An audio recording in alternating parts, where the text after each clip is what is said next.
শোণিতপুৰ জিলাৰ অন্তৰ্গত ঢেকিয়াজুলি আৰক্ষী থানা এলেকাৰ বিভিন্ন প্ৰান্তত এতিয়া চলিছে অবৈধ বিলাতী সুৰাৰ ৰমৰমীয়া ব্যৱসায়। ইয়াকে লৈ সোমবাৰে পুৱা 10 বজাত ঢেকিয়াজুলিত উপস্থিত হৈ আবকাৰী বিভাগৰ বিৰুদ্ধে ক্ষোভিত হৈ পৰিছে সনাতনী বীৰ হিন্দু সেনাৰ অসম প্ৰান্তৰ সহপ্ৰমুখ মণিকণ দাস। আজি আবকাৰী বিভাগৰ বিৰুদ্ধে ঢেকিয়াজুলিত উপস্থিত হৈ এনেদৰে ক্ষোভ প্ৰকাশ কৰিলে মণিকণ দাসে। চাওক, ঢেকিয়াজুলি টাউন নগৰত ছাইড নগৰত ড্ৰাগছ আৰু বিলাসীগুলীয়া ৰমৰমীয়া চলি আছে। আমি আৰক্ষীক খবৰ দি কিছুমান ধাবাত আমি কৰায়ত্ব কৰিছোঁ আৰক্ষীৰ দ্বাৰা দি, কিন্তু আৰক্ষীৰ এইটো বিভাগ নহয়, এইটো বিভাগ হ'ল এক্সাইজৰ বিভাগ। আজি এক্সাইজ ডিপাৰ্টমেণ্টক যোনটো অফিচাৰক ফোন কৰিব আমাৰ ফোন ৰিচিভ কৰিব টান পায়। কিয় ৰিচিভ কৰিব টান পায়? আমি এইবিলাক কমপ্লেইন দিম, কমপ্লেইন দিলে সিহঁতৰ মাহেকীয়া সপ্তাহটো নাপাব।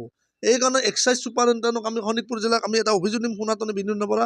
আৰু ঢেকিয়াজুলি এক্সাইজ অফিচ আছে যদি আপোনালোকে খালী পাওক, যদি আপোনালোকে সেইবিলাক মদ যদি ধাবাবিলাকত বেচা বন্ধ নকৰে, আমি যাই ভাগিম, তাৰপিছত আপোনালোকক মাতিম। ইহঁতে আমাক মাতিলে ফোন কৰিলে বেয়া পায়, ইহঁতৰ পইচা নাপায়, ইহঁতে মাহেকীয়া সপ্তাহে চব মিলাই লৈছে। এইকাৰণে ইহঁতৰ মতে কি পইচা খাব লাগে, তহঁতে বেচা যি কৰা, ড্ৰাগছ বেচা মদ বেচা যি কৰা কৰি থাক, তহঁতৰ মতে ইহঁতক পইচা লাগে, ইহঁতৰ পকেট গৰম লাগে। আৰু আমি এইবিলাক প্ৰতিবাদ কৰালৈ আমাৰ ফোন ৰিচিভ কৰিব ইহঁতে টান পায়, জানে ইহঁতৰ ভেজাল বুলি। এইকাৰণে মাননীয় মুখ্যমন্ত্ৰী, সন্মানীয় মুখ্যমন্ত্ৰী, আমি এটা আপোনালোকক সনাতনী বিনোদৰ দাবী জনাইছোঁ। ঢেকিয়াজুলি যে এক্সাইজ ডিপাৰ্টমেণ্টটো শুই আছে বুলি আপোনাক এটা দাবী জনাইছোঁ। আমাৰ চাৰিওফালে যুৱচামক ধ্বংস কৰি আছে ড্ৰাগছ মদৰ পৰা। সেইকাৰণে এক্সাইজ ডিপাৰ্টমেণ্টত আমি সনাতনী বিনোদৰ দাবী জনাইছোঁ, অতি জলদি আপোনালোকে কঠোৰ ব্যৱস্থা লওক ধাবাবিলাকত, নহ'লে পৰৱৰ্তী সময়ত আমি ব্যৱস্থা ল'ম কিন্তু।